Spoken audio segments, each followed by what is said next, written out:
कोणाला माहिती। आपण पाहतो की छगन भुजबळ जे आहेत ते हॉटेल रेडिसन मधनं आता बाहेर पडलेले आहेत आणि हिवाळी अधिवेशनाकरता विधान भवनाकडे हॉटेल रेडिसन मधनं निघालेले आहेत। कार्यकर्त्यांचा मोठा ताफा त्यांच्या बरोबर आहे। भुजबळ साहेब, एकंदरीतच तुम्ही नाराज असलेल्याच्या चर्चा होत्या, त्या संदर्भात काही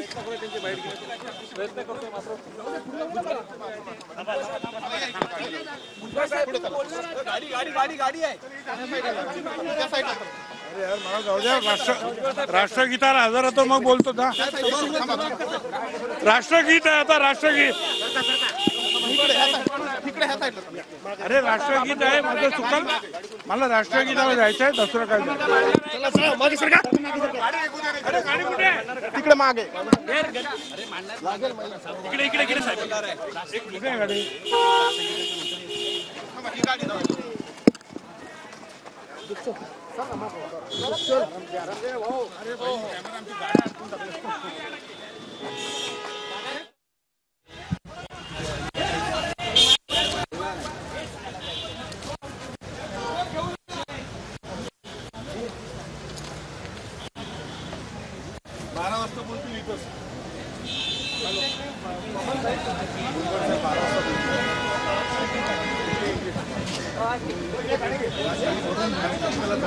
दादांचे निकटवर्तीय प्रमोद हिंदूराव यांनी भुजबळांची भेट घेतलेली आहे आणि पक्षाकडून भुजबळांची नाराजी दूर करण्याचे प्रयत्न रेडिसन ब्ल्यू हॉटेलमध्ये भुजबळांची भेट त्यांनी घेतली।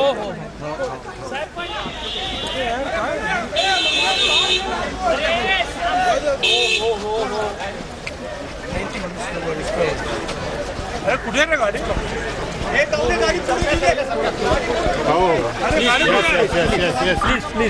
चालतोय ना, या ना तुम्ही प्लीज। गाडी आहे हो पाठीमागे। हो आलो, तुम्ही बाजूला फ्रेमच्या बाजूला या ना।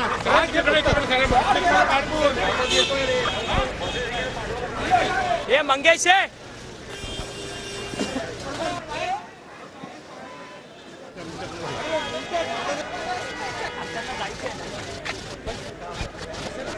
अरे चला ना हो दादा। छगन भुजबळांना मंत्रिपद मिळालेलं नाही, त्याच्यामुळे भुजबळ हे नाराज असल्याची चर्चा जी आहे ती कालपासून सुरू झालेली आहे आणि पक्षाकडून त्यांची समजूत काढण्याचे प्रयत्न जे आहेत ते पुरेपूर या ठिकाणी केले जातात। दादांचे निकटवर्तीय प्रमोद हिंदूराव यांनी भुजबळ यांची भेट घेतली सुरू असल्याची माहिती मिळते। आता आपण विधिमंडळामध्ये अरे बाबा, ही पाठीमागच्या रस्त्याने